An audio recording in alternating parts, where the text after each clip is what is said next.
Welcome to रंजितास भिडिओज मोर मरमत तृतीय श्रेणीर छात्र छात्री आज तुम्हालोकर भिडिओ हब तुम्हालोकर आमार गणित कितापर पाठ 5 दिया होइसे वियोग यार आगर भिडिओत पाठ 4 लैके आलोचना करा भिडिओ मोर चेनेलत आछे तुम्हालोके चोवा नाइ जदि चाइ लब पारिबा। আজি आमी पाठ 5 वियोगर आटाइबोर क्रियाकलापत दिया प्रश्नर उत्तर आलोचना करिम। तुम्हालोके चेनेल सबस्क्राइब करि थৈ दिबा तेतिया तुम्हालोকৰ সুবিধা হ'ব নতুন নতুন ভিডিও নটিফিকেশন পাই থাকিবা। ইয়াত আমাক কৰিবলৈ দিয়া হৈছে আত্মসহায়ক গোটৰ মহিলাসকলে প্ৰথমে গাঁৱৰ নামঘৰৰ চৌহদত 13টা গছপুলি ৰুলে। তেওঁলোকৰ লগত ৰুবলৈ থকা গছপুলিৰ সংখ্যা ৰেখাৰ সহায়ত চাওঁ আহা। আমি আগৰ যোগ পাঠত আমি সংখ্যা ৰেখাৰ অংক কৰি আহিছিলোঁ। মই তাতে তোমালোকক ভালকে বুজাই দিছিলোঁ। আজি বিয়োগৰ কৰিম, ঠিক আছে। আত্মসহায়ক গোটৰ মহিলাসকলে প্ৰথমে গাঁৱৰ নামঘৰৰ চৌহদত কেইটা গছপুলি ৰুলে? 13টা ৰুলে। তেওঁলোকৰ লগত ৰুবলৈ থকা গছপুলিৰ সংখ্যা ৰেখাৰ সহায়ত চাওঁ আহা। এতিয়া আমি সংখ্যা ৰেখাৰ সহায়ত চাই ল'ম। প্ৰথমতে সংখ্যা ৰেখাত ইয়াত 37 দিয়া হৈছে, ইয়াত গোল কৰি দিয়া হৈছে আৰু ইয়াত গোল কৰি দিয়া হৈছে 27, হয়নে? কিমান ঘৰ পিছুৱাই গলো? 10 ঘৰ। আগতে আমি যোগ কৰোতে সংখ্যা ৰেখা আমি আগত গৈছিলোঁ, হয়নে? যোগ কৰোতে সংখ্যা বাঢ়ি বাঢ়ি যায়, বিয়োগ কৰোতে সংখ্যা আকৌ কমি কমি আহে। তো 10 ঘৰ পিছুৱাই যাওঁতে আমি 27 পালোঁ, ঠিক আছে। তাৰপিছত 27ৰ পৰা আকৌ এঘৰ, দুঘৰ, 3 ঘৰ, হয়নে? আকৌ 3 ঘৰ যাওঁতে কিমান পালোঁ? 24 পালোঁ। 37ৰ পৰা 13 বিয়োগ কৰোতে কিমান হ'ল? 24 হ'ল। সংখ্যা ৰেখাত আমি এনেকৈ চালোঁ যে প্ৰথমতে 10 ঘৰ পিছুৱাই গ'ল, তাৰপিছত আকৌ 27 পালোঁ, তাৰপিছত আকৌ 3 ঘৰ পিছুৱাই যাওঁতে 24 পালোঁ সংখ্যা ৰেখাত। আৰু আমি যদি কৰি চাওঁ এনেকৈ 37ৰ পৰা 13 বিয়োগ কৰোতে 24, ঠিক আছে, বুজি পাইছা? এতিয়া দিয়া হৈছে মহিলাসকলৰ হাতত থকা 24টা পুলিৰ পৰা 15টা পুলি তেওঁলোকে আলিবাটৰ দাঁতিত শাৰী শাৰীকৈ ৰুলে। মহিলাসকলৰ হাতত থকা 24টা পুলিৰ পৰা, মানে এইটো 24টা পুলিৰ পৰা 15টা পুলি কি কৰিলে? তেওঁলোকে আলিবাটৰ দাঁতিত শাৰী শাৰীকৈ ৰুলে। এতিয়া তেওঁলোকৰ লগত কেইটা পুলি থাকিব? 24ৰ পৰা 15 বিয়োগ কৰোতে 9 আমি গম পালোঁ, কিন্তু সংখ্যা ৰেখাত চাবলৈ হ'লে ইয়াত 24 দিয়া হৈছে। এতিয়া আমি কেই ঘৰ পিছুৱাই গ'লোঁ? 9 ঘৰ। কিমান পালোঁ? 15 পালোঁ, হয়নে? 9 ঘৰ পিছুৱাই যাওঁতে 15 পালোঁ। 24ৰ পৰা 15 বিয়োগ কৰোতে আকৌ কিমান পালোঁ? 9 পালোঁ। ইয়াত 9 ঘৰ আছে, ইয়াত আছিলে 10 ঘৰ। 37 এঘৰ, 2 ঘৰ, 3 ঘৰ, 4 ঘৰ, 5 ঘৰ, 6 ঘৰ, 7 ঘৰ, 8 ঘৰ, 9 ঘৰ, 10 ঘৰ, 27, হয়নে? 24 আছে, আকৌ কিমান ঘৰত আছে পিছুৱাই যাওঁতে কিমান ঘৰত আছে? 15, 9 ঘৰ। এঘৰ, 2 ঘৰ, 3 ঘৰ, 4 ঘৰ, 5 ঘৰ, 6 ঘৰ, 7 ঘৰ, 8 ঘৰ, 9 ঘৰ। 24ৰ পৰা 15 বিয়োগ কৰোতে 9। এতিয়া আমাক দিয়া হৈছে ৰৈ যোৱা 9টা। কেইটা পালোঁ আমি? ৰৈ যোৱা 9টা পুলি আত্মসহায়ক গোটৰ সদস্যসকলে নিজৰ নিজৰ ঘৰৰ চৌহদত ৰুলে। ক'ত ৰুলে? নিজৰ নিজৰ ঘৰৰ চৌহদত ৰুলে। ৰৈ যোৱা 9টা। ৰৈ কেইটা গৈছিলে? 9টা। ইয়াত 9 নাছিলে, মই লিখিছোঁ। চোৱা, সংখ্যা ৰেখাৰ সহায়ত বিয়োগ কৰোঁ আহা। এতিয়া আমি সংখ্যা ৰেখাৰ সহায়ত বিয়োগ কৰিম, ঠিক আছে। ইয়াত দিয়া হৈছে 32 দিয়া হৈছে আৰু কিমান দিয়া হৈছে? 15। আৰু বিয়োগ কৰোঁতে কিমান পালোঁ? 17। 32ৰ পৰা 10 ঘৰ পিছুৱাই আহোঁতে 22 পালোঁ। আকৌ কেই ঘৰ যাম? এঘৰ, 2 ঘৰ, 3 ঘৰ, 4 ঘৰ, 5 ঘৰ। 5 ঘৰ গ'লোঁ, কিমান পালোঁ? 22 পালোঁ। 22ৰ পৰা আকৌ 5 ঘৰ পিছুৱাই গ'লোঁ, 17 পালোঁ। 32ৰ পৰা বিয়োগ 15, 17। আমাক ইয়াত সংখ্যা দিয়া হৈছে 56। তাৰপিছত আমি 10 ঘৰ পিছুৱাই গ'লোঁ, কিমান পালোঁ? 10 ঘৰ পিছুৱাই যাওঁতে 46 পালোঁ, ঠিক আছে। আকৌ ইয়াৰ পৰা আকৌ 10 ঘৰ পিছুৱাই গ'লোঁ, কিমান পালোঁ? 37 পালোঁ। আৰু 2 ঘৰ গ'লোঁ, কিমান পালোঁ? 34 পালোঁ। 56ৰ পৰা 22 বিয়োগ কৰোঁতে কিমান হ'ব? 34 হ'ব, ঠিক আছে। সংখ্যা ৰেখাত মই প্ৰথমতে 10 ঘৰ দিলোঁ আৰু 10 ঘৰ দিলোঁ, তাৰপিছত 2 দিলোঁ। বুজি পাইছা? ইয়াত মই ধুনীয়াকৈ আঁকি দিছোঁ, চাই ল'বা।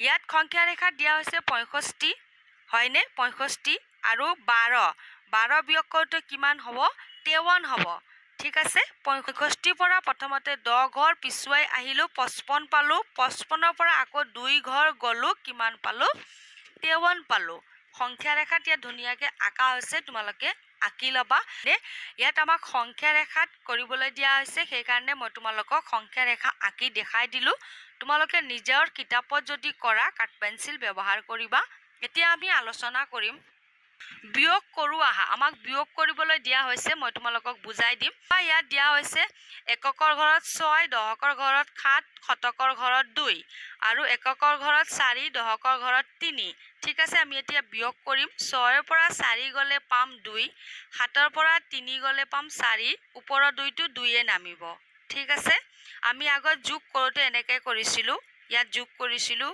হয়নে এতিয়া হত দিয়া হৈছে এককৰ ঘৰত 8 দহকৰ ঘৰত 9 শতকৰ ঘৰত 3 আৰু এককৰ ঘৰত 4 দিয়া হৈছে দহকৰ ঘৰত 8 8 ৰ পৰা 4 গ'লে 4 9 ৰ পৰা 8 গ'লে 1 3 নামিব এককৰ ঘৰত 5 দহকৰ ঘৰত 7 আৰু দিয়া হৈছে শতকৰ ঘৰত 9 এককৰ ঘৰত 1 দহকৰ ঘৰত 6 5 ৰ পৰা 1 গ'লে 4 7 ৰ পৰা 6 গ'লে 1 9 নামিব বুজিছা এতিয়া দিয়া হৈছে এককৰ ঘৰত 8 দহকৰ ঘৰত 9 শতকৰ ঘৰত 2 এককৰ ঘৰত 4 দহকৰ ঘৰত 8 শতকৰ ঘৰত 1 8 ৰ পৰা 4 গ'লে 4 9 ৰ পৰা 8 গ'ল থাকিল 1 2 ৰ পৰা 1 গ'ল থাকিল 1 ইয়াত দিয়া হৈছে এককৰ ঘৰত 7 দহকৰ ঘৰত 4 শতকৰ ঘৰত 6 এককৰ ঘৰত 3 দহকৰ ঘৰত 2 শতকৰ ঘৰত 5 7 ৰ পৰা 4 গ'লে 3 4 ৰ পৰা 2 গ'লে 2 6 ৰ পৰা 5 গ'লে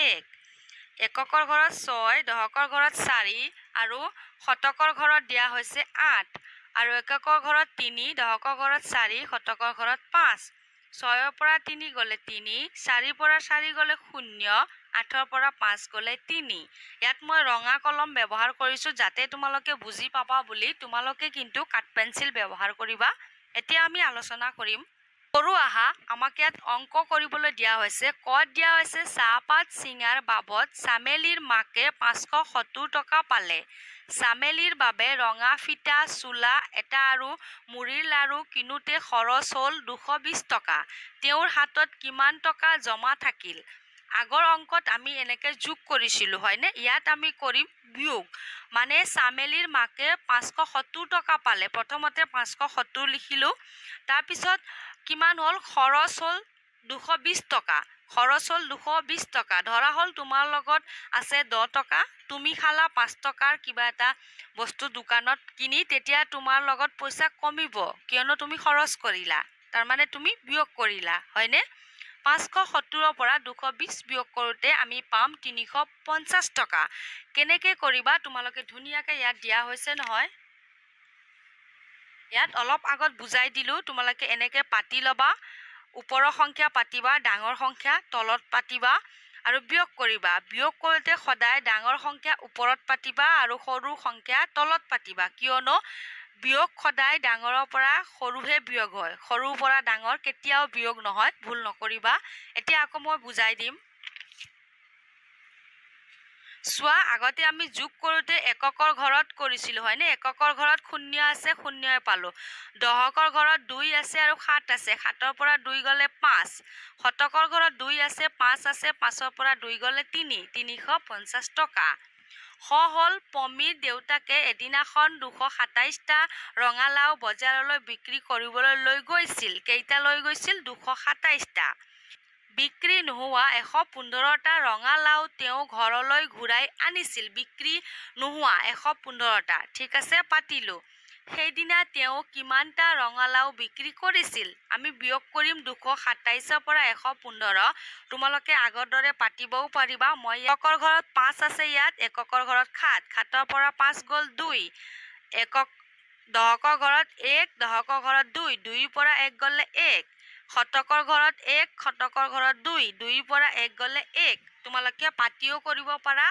অথবা তোমালোকে এনেকৈ মুখেও কৰিব পাৰা এককৰ ঘৰ সংখ্যা ল'বা দহকৰ ঘৰৰ সংখ্যা দহকৰ ঘৰৰে সংখ্যা ল'বা শতকৰ ঘৰৰে সংখ্যা ল'বা ঠিক আছে এতিয়া গটো অলপ বুজিব লগা আছে বুজাই দিম বাগিচা এখনত 120টা ফুলৰ পুলি আছে কেইটা আছে 120টা বাগিচাখনত আৰু কিমানটা ফুলৰ পুলি ৰুলে মুঠ পুলিৰ সংখ্যা 150টা হ'বগৈ মই তোমালোকক অলপ আগত বুজাইছিলো প্ৰথমতে বিয়োগ কৰোতে ডাঙৰ সংখ্যা পাতিবা 150 ডাঙৰ আৰু 120টা ফুলৰ পুলি আছে তো 120টা আমি কি কৰিম বিয়োগ কৰিম 150ৰ পৰা 120 বিয়োগ কৰোতে 30টা পাম ধৰা হল তোমালোকৰ এককৰ ঘৰৰ 0 0 আৰু ইয়াত 15 আছে হয়নে ইয়াত 12 থাকিল 5ৰ পৰা 2 গলে কিমান হ'ব 3 আৰু 1 গলে 0 আগত কেতিয়াও 0 লিখিব নালাগে সেইকাৰণে লিখিলো 30টা ঠিক আছে এতিয়া ঘছৱা ৰমাৰ হাতত 178 টকা আছে 200 টকা হ'বলৈ ৰমাক আৰু কিমান টকা লাগিব ধৰা হল তোমাৰ হাতত আছে 178 টকা তোমাক 200 টকা হ'বলৈ আৰু কিমান টকা লাগিব তুমি কি কৰিব লাগিব 200ৰ পৰা 178 বিয়োগ কৰিব লাগিব যে তোমাক 200 টকা হ'বলৈ আৰু কিমান টকা লাগিব 22 টকা তুমি কৰ পৰা পালা বিয়োগ কৰি পালা প্ৰথমতে ডাঙৰ সংখ্যা লিখিলা তাৰ পিছত সৰু সংখ্যা লিখিলা বিয়োগ কৰিলা তোমাক কিমান লাগিব 22 টকা লাগিব ঠিক তেনেদৰে ৰমাক আৰু কিমান টকা লাগিব 22 টকা লাগিব এককৰ ঘৰত 0 এককৰ ঘৰত 8 ইয়াত অলপ আমি ধাৰ কৰিব লাগে 0ৰ পৰা 8 বিয়োগ নহয় ইয়াত 2ৰ পৰা আনিব লাগিব 1 ইয়াত হল 10 আকৌ 10 ইয়াক 1 দিলে হয়নে হল কিমান ইয়াত 10 হল ইয়াত 9 থাকিব কিন্তু দে 10ৰ পৰা 8 গল 2 ঠিক আছে ইয়াত থাকিল কিমান 9 কিয়নো ই ইয়াক দিছিলে 1 সেইকাৰণে 9 হল 9ৰ পৰা 7 গলে 2 ঠিক আছে 1ৰ পৰা 1 গলে 0 সেইকাৰণে হল 22 টকা এতিয়া আমি আলোচনা কৰিম তোমালোকৰ ইয়াত মই মুখেৰে বুজালো হয়নে ধাৰ কৰি অনা অংক এতিয়া আমি বিয়োগ কৰোতে অংক পাম ধাৰ কৰি অনা অংক মই তোমালোকক বুজাই দিম ইয়াত দিয়া হৈছে বিয়োগ কৰো আহা ইয়াত বিয়োগ কৰিবলৈ দিয়া হৈছে চোৱা এককৰ ঘৰত 2 আছে দহকৰ ঘৰত 3 শতকৰ ঘৰত 1 এককৰ ঘৰত 6 দহকৰ ঘৰত 1 আৰু ইয়াত নাই তলত ঠিক আছে 2 ডাঙৰ নে 6 ডাঙৰ তোমালোকে জানা 6 ডাঙৰ 2ৰ পৰা 6 বিয়োগ নহয় এতিয়া আমি কি কৰিম ইয়াক 2ক আমি ডাঙৰ কৰিম ডাঙৰ কৰোতে দহকৰ ঘৰৰ পৰা 1 ধাৰত আনিম 12 হ'ব 12ৰ পৰা 6 গলে 6 ঠিক আছে ইটো ইয়াত 1 টকা ধাৰ দিলে অথবা এটা ধাৰ দিলে হয়নে ই ধাৰ দিওতে ইয়াত থাকিল 2ৰ পৰা 1 গলে 1 1 একে ইয়াত চোৱা এককৰ ঘৰত 5 দহকৰ ঘৰত 4 শতকৰ ঘৰত 3 এককৰ ঘৰত 7 দহকৰ ঘৰত 2 ইয়াত সংখ্যা নাই কিয়নো 345 ডাঙৰ হয়নে 27 সৰু হয় সেইকাৰণে প্ৰথমতে ডাঙৰ পতা হৈছে কিন্তু ইয়াত এককৰ ঘৰত 5 সৰু 7 ডাঙৰ 5ক আকৌ আমি ডাঙৰ কৰিব লাগে তেতিয়াহে বিয়োগ হ'ব 5ক আমি ডাঙৰ কৰিব লাগে তেতিয়াহে বিয়োগ কৰিব পাৰিম 5ক ডাঙৰ কৰিবলৈ 4ৰ পৰা 1 ধাৰত আনিব লাগিব 15 হ'ব 15ৰ পৰা 7 গলে 8 পাম আকৌ 4টো 5ক দি দিলে ইয়াৰ লগত 3 থাকিব হয়নে 1 দিলে 3 থাকিব 3ৰ পৰা 2 গলে 1 3 নামিব এককৰ ঘৰত 1 দহকৰ ঘৰত 4 শতকৰ ঘৰত 6 এককৰ ঘৰত 9 দহকৰ ঘৰত 3 এতিয়া ঠিক তেনেদৰে আমি ধাৰ কৰি আনিম কিয়নো 9 ডাঙৰ 1 সৰু একক কোনে দিব 4য়ে দিব 4য়ে ইয়াক 1 দিলে 11 হ'ব ইয়াত কিন্তু 3 হ'ব 1টো দিলে ধৰা হল তোমাৰ লগত 4টা চকলেট আছে তুমি মোক এটা দিলা তোমাৰ লগত কেইটা থাকিব 3টা ঠিক তেনেদৰে ইয়াত 3 থাকিব 11ৰ পৰা 9 গল 2 হল 3ৰ পৰা 3 গল 0 6 নামিব কিয়নো ইয়াত সংখ্যা নাই বুজি পাইছা ঠিক তেনেদৰে আমাক ইয়াত বুজাই দিয়া হৈছিল মই তোমালোকক ইয়াতে বুজাই দিলো এতিয়া আমি আলোচনা কৰিম ইয়াত দিয়া হৈছে কৰি চাও আহা এককৰ ঘৰত 2 আৰু 8 দহকৰ ঘৰত 4 আৰু 5 শতকৰ ঘৰত 7 আৰু 2 এককৰ ঘৰত 2 আছে 2 8তকৈ সৰু ঠিক আছে ইয়াত হ'ব কি হ'ব ইয়াত 4ৰ পৰা ইয়াত ধাৰ আনিব লাগিব 12 হ'ব 12ৰ পৰা 8 গল 4 হল ইয়াত আকৌ ই ধাৰ দিলে ইয়াত কি হল 3 হল 3 হওঁতে আকৌ ই সৰু হল 5 ডাঙৰ হল 7 ইয়াক 1 ধাৰ দিলে 13 হল 13ৰ পৰা 5 যাওঁতে 8 হ'ব আকৌ ই কিমান হ'ব ধাৰ দিওঁতে 6 থাকিব 6ৰ পৰা 2 গলে 4 হল ইয়াত চোৱা এককৰ ঘৰত 3 আৰু 4 দহকৰ 2 আৰু 7 শতকত 5 আৰু 3 ইয়াত এককৰ ঘৰৰ সংখ্যা 4তকৈ সৰু আছে হয়নে 3 পৰা 4 বিয়োগ নহয় সেইকাৰণে 1 ধাৰ আনিলো 13 13 পৰা 4 গলে 9 আকৌ ইয়াত থাকিল 1 7তকৈ 1 সৰু বিয়োগ নহয় 5 পৰা 1 আনিলো 11 11 পৰা 7 গল 4 আকৌ ইয়াত থাকিল কিমান 4 কিয়নো ইয়াক 1 দিলে যে 4 থাকিল 4 পৰা 3 গলে 1 ঠিক আছে গদ দিয়া হৈছে এককত 1 আৰু 2 দহকত 4 আৰু 6 শতকত 4 আৰু 1 এককৰ সংখ্যা ওপৰৰ সৰু সংখ্যাটো ডাঙৰক বিয়োগ কৰিব আমি নোৱাৰো ঠিক আছে কি কৰিম এতিয়া 4য়ে একক ধাৰ দিব 11 হ'ব 4য়ে 1 দিলে একৰ লগত 1 যোগ কৰিলে 2 নহব দে বিয়োগ কৰোতে সদায় মনত ৰাখিবা 1 যদি তুমি ধাৰত আনা আগত লাগিব ঠিক আছে সেইকাৰণে আগত লাগি কিমান হল 11 হল 11 পৰা 2 গল 9 থাকিল ইয়াত আকৌ 3 হল 3 পৰা 6 তো আমি বিয়োগ কৰিব নোৱাৰো 4 পৰা 1 ধাৰ আনিলো 13 হল 13 পৰা 6 গল 7 পালো ই আকৌ ইয়াক ধাৰ দিছিলে 1 হয়নে থাকিল কিমান 3 পৰা 1 গলে 2 বুজি পাইছা ভালকে বুজিবা এতিয়া সোৱা ঘত সোৱা 700 দিয়া হৈছে আৰু 245 দিয়া হৈছে এতিয়া এই অংকটো ঘৰ অংকটো আমি অলপ আগত ইয়াত কৰিছিলো ধৰা হল এইটো 200 পৰা আমি বিয়োগ কৰিছিলো হয়নে ঠিক তেনেদৰে ইয়াত দিয়া হৈছে কিমান 700 পৰা আমি 245 বিয়োগ কৰিম ভালকে বুজিবা দুটা সংখ্যাই 0 পৰা 5 না যায় 0 পৰা 4 না যায় এতিয়া কি কৰিব লাগিব 7 কি কৰিব প্ৰথমতে 1 ধাৰ কাক দিব এই শূন্যক দিব 10 হ'ব এই 10 আকৌ এই শূন্যক দিব এই 0 10 হ'ব ঠিক আছে 10 পৰা 5 গল 5 এইটোৱেটো 10 ইয়াক 1 দিলে 9 হ'ব 9 পৰা 4 গল 5 7 তো 1 দিছিলে ধাৰ সেইকাৰণে ইয়াত থাকিব 6 পৰা 2 গলে 4 শূন্য থকা অংক যদি তোমালোকে যেতিয়া পাবা নহয় কৰিবলৈ তেতিয়া তোমালোকে কি কৰিবা প্ৰথম এই সংখ্যাই ইয়াক 1 দিবা ধৰি লবা 10 হল এই 10 আকৌ ইয়াক 1 দিলা এই সংখ্যা 10 হ'ব আৰু এই সংখ্যা কিন্তু 9 হ'ব ভালকে বুজিবা কিয় 9 হ'ব ইয়াৰ পৰা ইয়াত আমি 1 আনিলো ঠিক আছে এনেকুৱা অংক কৰোতে ভুল নকৰিবা ইয়াত দিয়া হৈছে 4 দিয়া হৈছে এককৰ ঘৰত ইয়াত 7 দহকৰ ঘৰত 0 ইয়াত 5 ইয়াত 3 ইয়াত 1 শতকৰ ঘৰত 4 পৰা 7 আমি বিয়োগ কৰিব নোৱাৰো 0 আছে কেনেকে ধাৰ দিব 3য়ে ধাৰ দিব 3য়ে ইয়াক ধাৰ দিলে 10 হ'ব 10য়ে আকৌ ইয়াক ধাৰ দিব ঠিক আছে 14 হ'ব 14 পৰা 7 গলে 7 হ'ব ইয়াত থাকিব 9 10 বুলি ভুল নকৰিবা 9 হ'ব 9 পৰা 5 গলে 4 হ'ব ইয়াত 2 থাকিব কিয়নো ধাৰ দিছিলে 2 পৰা 1 গলে 1 হ'ব ঠিক আছে এতিয়া সব প্ৰথম 6 নম্বৰ অংকত দিয়া হৈছে 0 এককৰ ঘৰত আৰু 8 দিয়া হৈছে 1 দিয়া হৈছে দহকৰ ঘৰত আৰু 2 দিয়া হৈছে শতকৰ ঘৰত 9 দিয়া হৈছে 7 দিয়া হৈছে ইয়াত ঠিক তেনেদৰে 0 আছে ঠিক আছে 0ক ধাৰ দিবই লাগিব কিয়নো 8 ডাঙৰ হ'ব বিয়োগ নহয় একে ইয়াক ধাৰ দিলে 10 হল 10 পৰা 8 গল 2 হল একে ইয়াক ধাৰ দিওতে একৰ লগত কি থাকিলে 0 থাকিলে হয়নে 9 আকৌ ইয়াক 1 দিব 1 দিলে 10 হল 10 পৰা 2 গলে 8 হল আকৌ ইয়াত 8 হ'ব কিয়নো ইয়াক দিছিলে আগতে সেইকাৰণে 8ৰ পৰা 7 গলে 1 হল বুজি পাইছা এলেকে কৰিবা তোমালোকে ভালকে শুনিবা বুজি পাবা ঠিক আছে ছাত্ৰ ছাত্ৰী তোমালোকক আজি ইয়ালৈকে বুজাই দিলো তোমালোকৰ পৃষ্ঠা নং চাবা তোমালোকৰ পৃষ্ঠা নং আজি বুজাই দিলো তোমালোকক 64 পৃষ্ঠালৈকে বুজাই দিলো অহা ভিডিঅ'ত তোমালোকক বুজাই দিম 65 পৃষ্ঠাৰ পৰা ঠিক আছে যিমানখিনি বুজাই দিছো আশা ৰাখিছো বুজি পাইছা বুলি আকৌ লগ পাম আমি নতুন ভিডিঅ'ত তোমালোকে চেনেল সাবস্ক্ৰাইব কৰিবা তেতিয়াহে তোমালোকে নতুন ভিডিঅ' নটিফিকেশন পাই থাকিবা আজিৰ কাৰণে ধন্যবাদ আকৌ লগ পাম নতুন ভিডিঅ'ত